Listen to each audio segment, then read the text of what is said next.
monsieur, bonsoir, bienvenue au sommaire de ce journal. Lutte antiterroriste, 2 dangereux terroristes arrêtés par l'ANP lors d'une opération de bouclage aux environs de la commune d'Azazga à Tizi Ouzou. La vague de froid qui sévit en Algérie se poursuit, la neige continue de tomber, des routes coupées, les désagréments sont nombreux mais la mobilisation reste grande.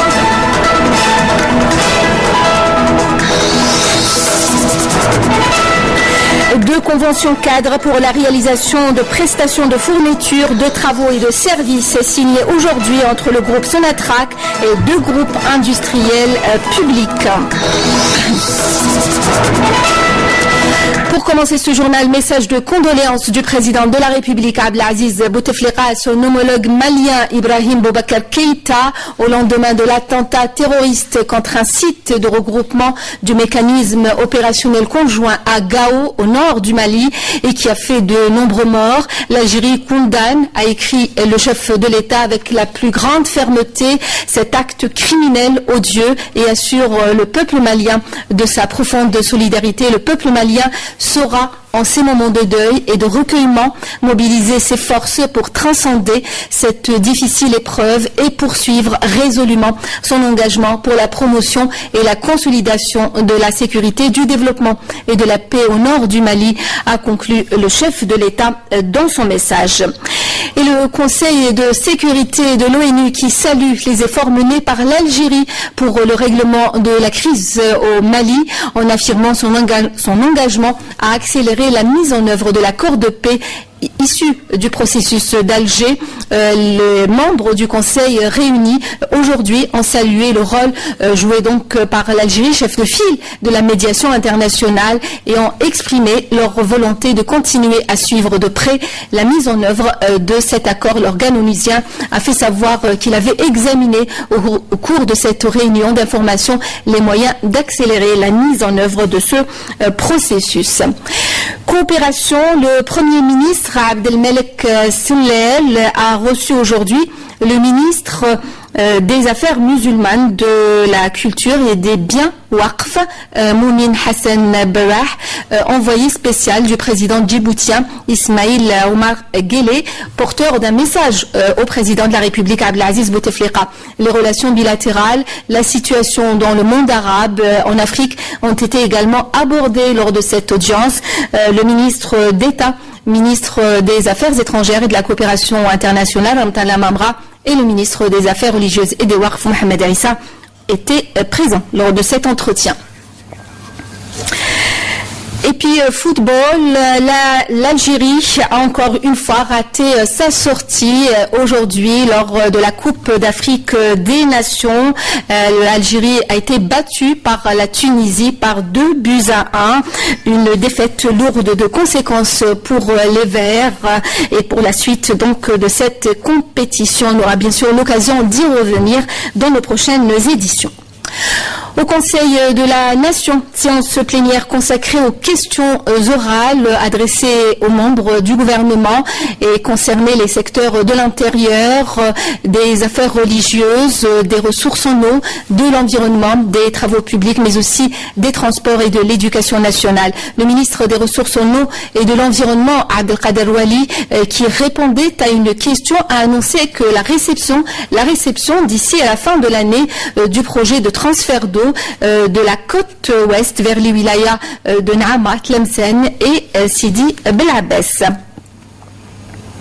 Chargé hier par le président de la République, Abdelmajid Tebboune, le ministre de l'Habitat, de l'Urbanisme et de la Ville, a pris ce jeudi ses fonctions de ministre du Commerce par intérim durant l'absence de Barti Belaïb qui suit un traitement médical. Lors de la cérémonie de son installation, Abdelmajid Tebboune a indiqué qu'il comptait poursuivre le travail déjà entamé par Barti Belaïb. Je vous invite à l'écouter. خامة الرئيس كلفني باش Le président de la République, Abdelaziz Bouteflika, m'a chargé d'assurer l'intérim durant l'absence de Bertil Pelaïeb en gardant la même stratégie. Nous devons tous ensemble suivre la même politique tracée qui est justement de réduire les importations car comme vous le savez, le pays traverse une crise économique profonde, ce qui exige de nous plus d'efficacité dans la gestion. Je ne comprends pas quand on recourt à l'importation de certains produits superflus ou de produits fabriqués localement. Donc nous devons tous ensemble continuer ce combat qui a commencé ici même dans ce ministère. Nous devons impérativement encourager la production nationale. Je vais vous l'annoncer en titre, le groupe Sonatrach a signé aujourd'hui à Alger avec deux groupes industriels publics, 2 conventions cadres pour la réalisation de prestations de fourniture, de travaux et de services pour cette compagnie pétrolière et de ses filiales. La cérémonie s'est déroulée en présence du ministre de l'Énergie, du ministre de l'Industrie et des Mines ainsi que du PDG de Sonatrach, Amal Bouarba. Promouvoir la production nationale à travers l'encouragement des PME-PMI locales en vue de réduire les importations ainsi que les transferts de devises, autant d'objectifs clés visés par les conventions signées par la compagnie Sonatrach avec les groupes industriels publics et Lakel Jazair et Algerian Group of Mécanique. Il était quand même temps, en tout cas pour Sonatrach, c'est pour ça que je félicite en tout cas le management de Sonatrach pour cela, et surtout pour sa volonté, cette fois-ci, à vouloir vraiment concrétiser cet objectif d'intégrer en tout cas dans ces programmes la fabrication de biens et de services qui interviennent dans ces activités, dans leurs activités. La convention signée aujourd'hui va permettre aux filiales du groupe mécanique AGM de fournir à Sonatrach plusieurs pièces, composants et équipements utilisés dans le domaine pétrolier. Ces composants et équipements sont actuellement pour la majorité importés.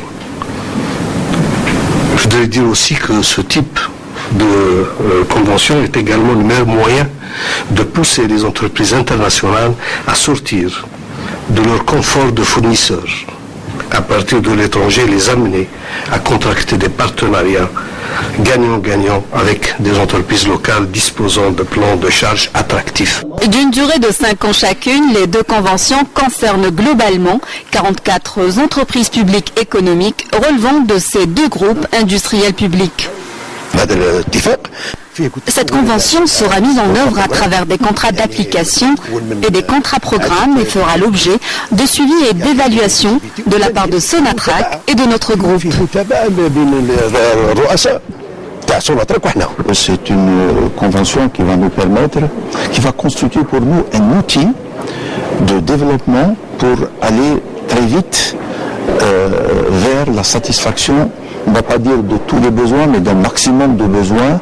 Sonatrach prévoit de signer prochainement d'autres conventions avec des entreprises nationales en vue de développer l'outil national de production et son intégration dans l'économie nationale comme moteur de croissance, et ce conformément aux orientations du président de la République, Abdelaziz Bouteflika.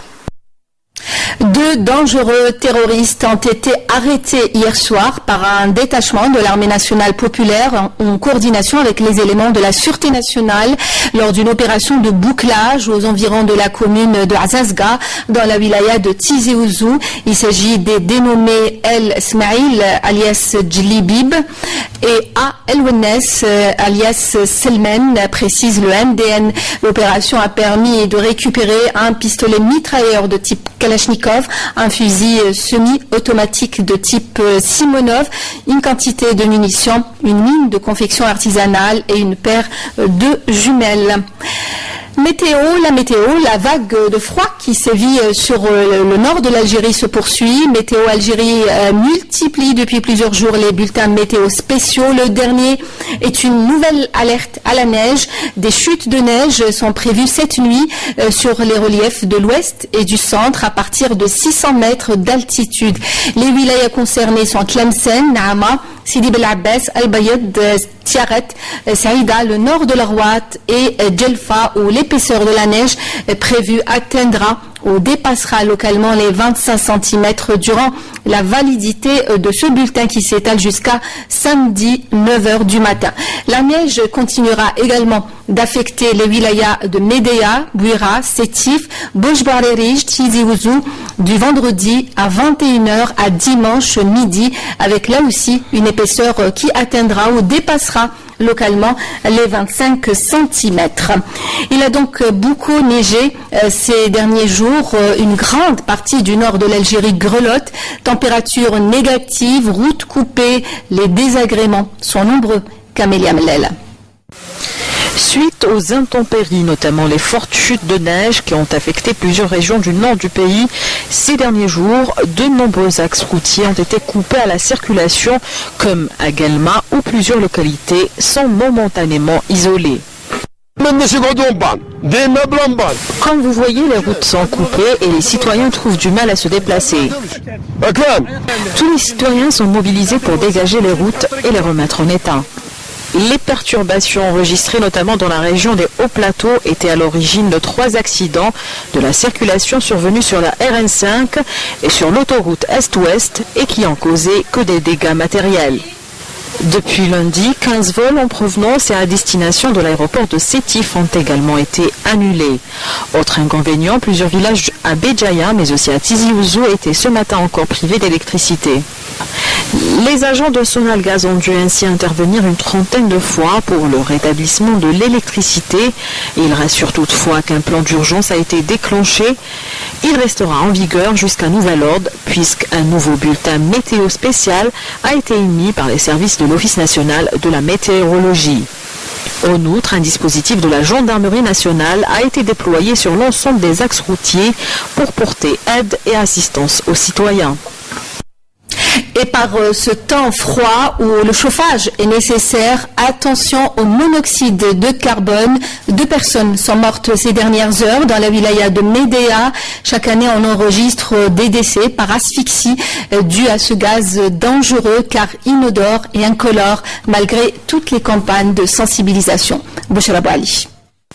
De nombreux cas d'asphyxie par le monoxyde de carbone sont enregistrés chaque hiver par les services de la protection civile. Les personnes les plus sujettes à ce genre d'accident domestique sont souvent celles qui utilisent les bouteilles de gaz butane pour un chauffage traditionnel. Une méthode dangereuse, mais répandue, comme ici à El Belge, à Chenois, dans la wilaya de Tipaza.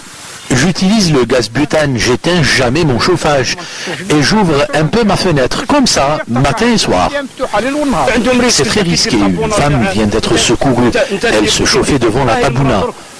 Il y a 5 ans, il était question de nous raccorder au gaz de ville, mais jusqu'à maintenant, il n'y a rien. Par ailleurs, les appareils de chauffage modernes sont souvent à l'origine d'asphyxie quand ils ne sont pas conformes aux normes de sécurité. Les chauffages de mauvaise qualité sont la principale cause de ces accidents. Il faut dire que beaucoup de commerçants peu scrupuleux encouragent ces pratiques qui mettent en danger les consommateurs. Il faut exiger le certificat de conformité aux vendeurs, sinon il ne faut pas acheter. Les services de la protection civile de la wilaya de Tipaza ont mobilisé tous les moyens matériels et humains en cas d'asphyxie. Généralement, donc c'est des asphyxies, c'est des asphyxies au monoxyde de carbone, donc le CO. Malheureusement, donc des chances de survie, donc qui coule dans les 5 minutes ou les 10 minutes, le CO. En prévention, on donne des conseils aux populations à travers des campagnes de sensibilisation, comme par exemple la nécessité d'entretenir et d'assurer la maintenance des appareils de chauffage. L'aération des pièces et une bonne installation des tuyaux d'évacuation.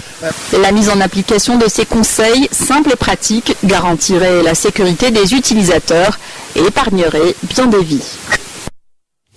Le soulagement des habitants d'Arrousfa à Tiaret en cette période de grand froid. Arrousfa, un village aux 7000 foyers, vient d'être raccordé au réseau de gaz de ville. Amel Barba.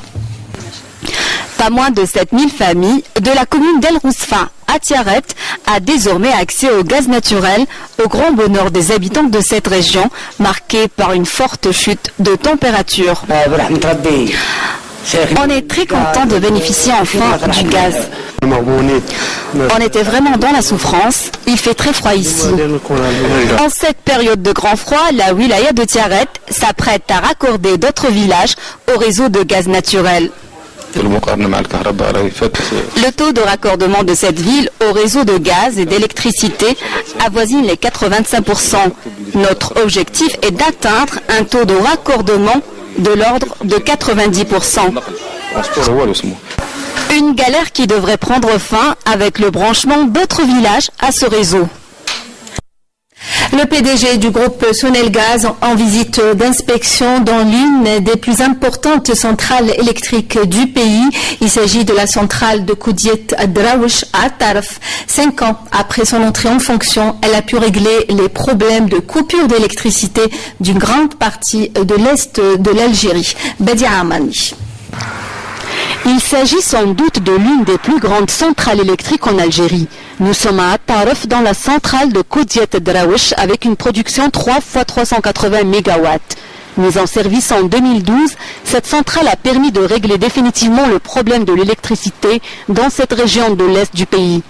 Le PDG de Sonelgaz et au cours de sa visite a assuré que son secteur ne sera pas touché par la politique du gouvernement visant à rationaliser les dépenses. Le premier responsable de ce groupe a profité de l'occasion pour assurer les citoyens qu'il n'y aura pas d'augmentation dans le prix de l'électricité.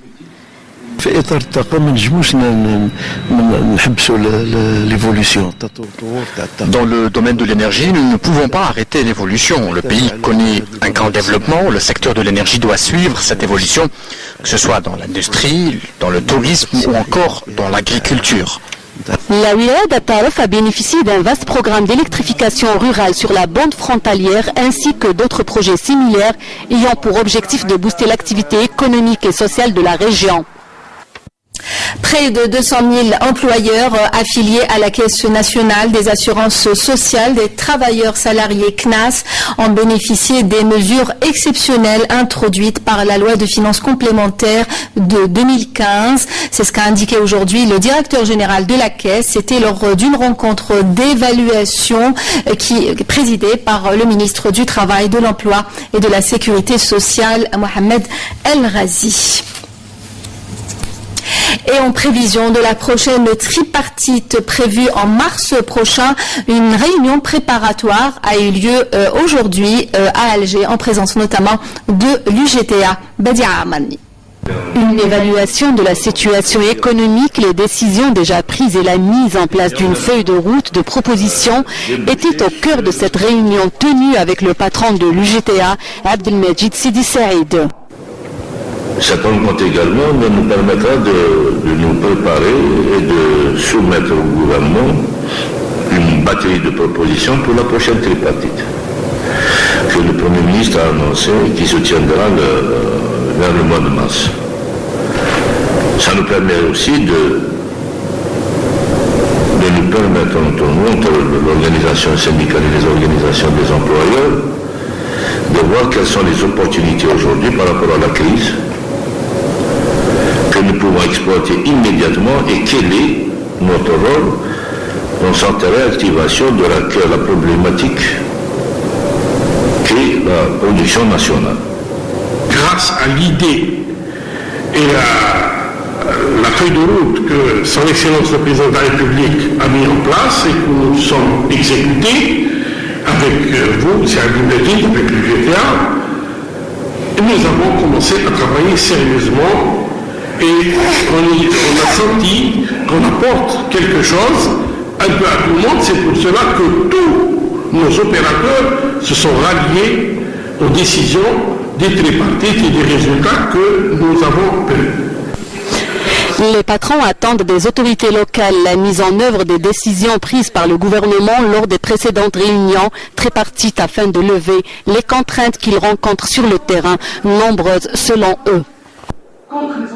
Le citoyen est au cœur de l'équation sécuritaire, déclaration ce jeudi du directeur général de la Sûreté nationale, le général-major Abdelghani Hamel, qui présidé la sortie de la première promotion de policiers à l'école de police de Dar el-Beida. Une promotion de 779 agents de police qui a bénéficié d'une formation théorique et pratique. Des exercices illustrant diverses techniques et d'intervention de la police pour le maintien et le rétablissement de l'ordre ont été exécutés par des équipes de la DGSN lors de cette cérémonie qui s'est déroulée en présence de hauts responsables de l'État et de représentants de la société civile. La promotion a été baptisée du nom de Rami Abderrahman, contrôleur principal au sein de la DGSN, assassiné le 14 janvier 1996 à Alger par des terroristes. La culture pour clore ce journal avec la tombée de rideau ce soir sur le festival du théâtre arabe.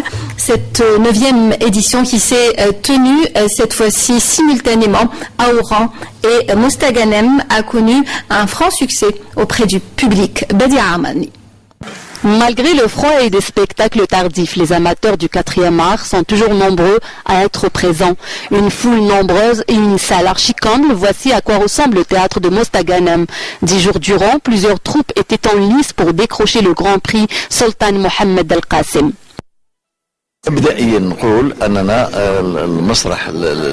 Je peux vous assurer que le théâtre algérien a retrouvé sa place dans notre société, dans les écoles de formation et même sur la scène arabe.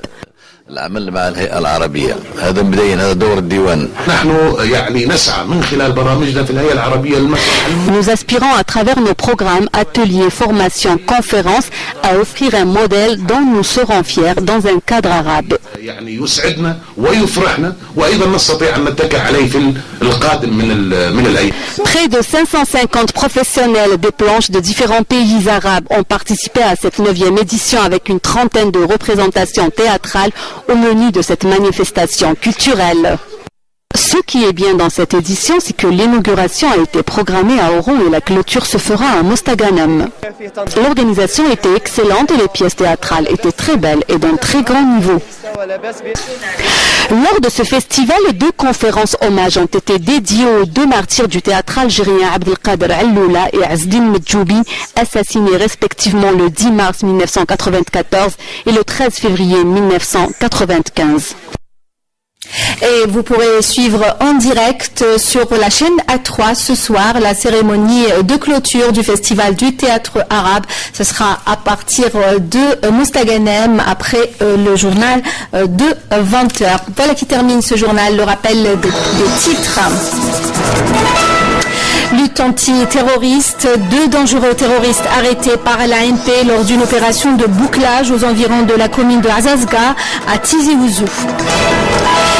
La vague de froid qui sévit sur l'Algérie se poursuit, la neige continue de tomber, les routes coupées, les désagréments sont nombreux, mais la mobilisation reste grande. 2 conventions cadres pour la réalisation de prestations de fourniture, de travaux et de services signées aujourd'hui entre le groupe Sonatrach et 2 groupes industriels publics. Merci pour votre attention. Le prochain journal est à 20h, l'édition en arabe. Demain à midi, Fria Lassari. J'aurai le plaisir de vous retrouver à 19h. Très bonne soirée, merci.